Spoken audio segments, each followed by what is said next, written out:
kada mga kapuso sa amon paglarga subong nga Pasko. May nalabayan kami nga Christmas party sa Banwa sang Gimbal. Kung ano ang mga natabo, dali, largahan ta.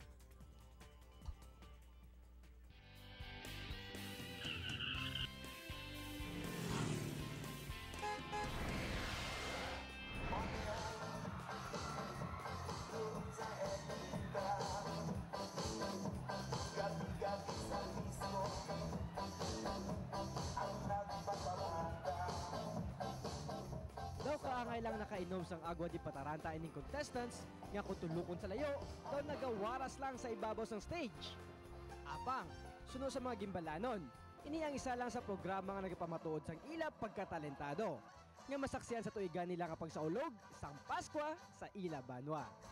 Kag sini nga gabi, highlight sa kiwatan ang pagpaindis-indis sang napulutanan ng mga contestants sa Macho Guapita 2011.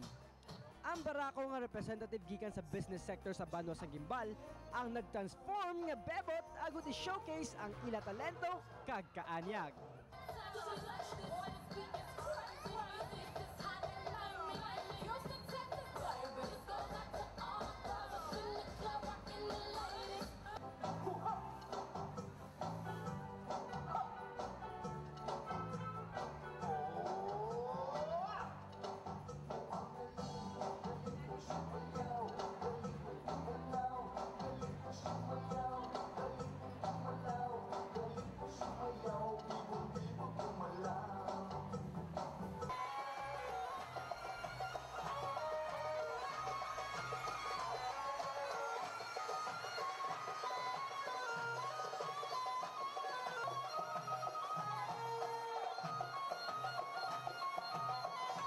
Nagrampa dayon ini sila suksok ang ila bongga nga gown.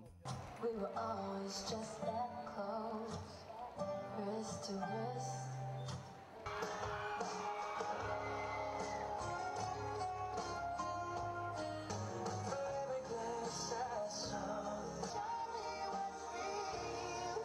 Kagintakos man ang ila abilidad sa pagsabat sa mga pamangkot sa interview portion.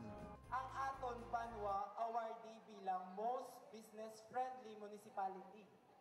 Sa imo pagbanta, ano ang imo sarang mahimo para i-promote ang aton Banwa sa mga investors o sa mga turista?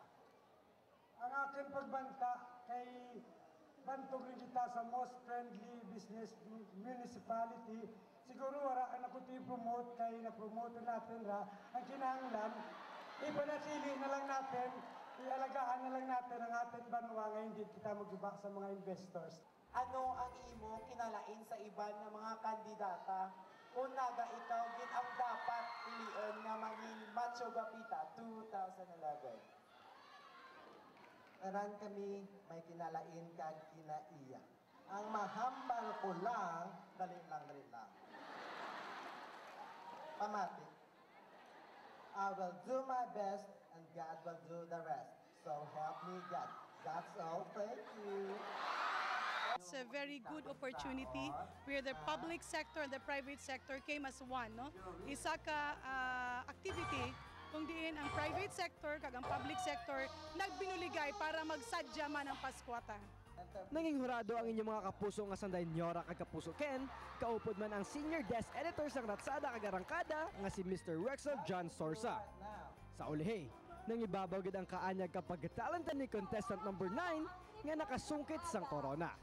Ini naman ang nasaksiyan sa Team Arangkada sa padayon nga pag larga ta.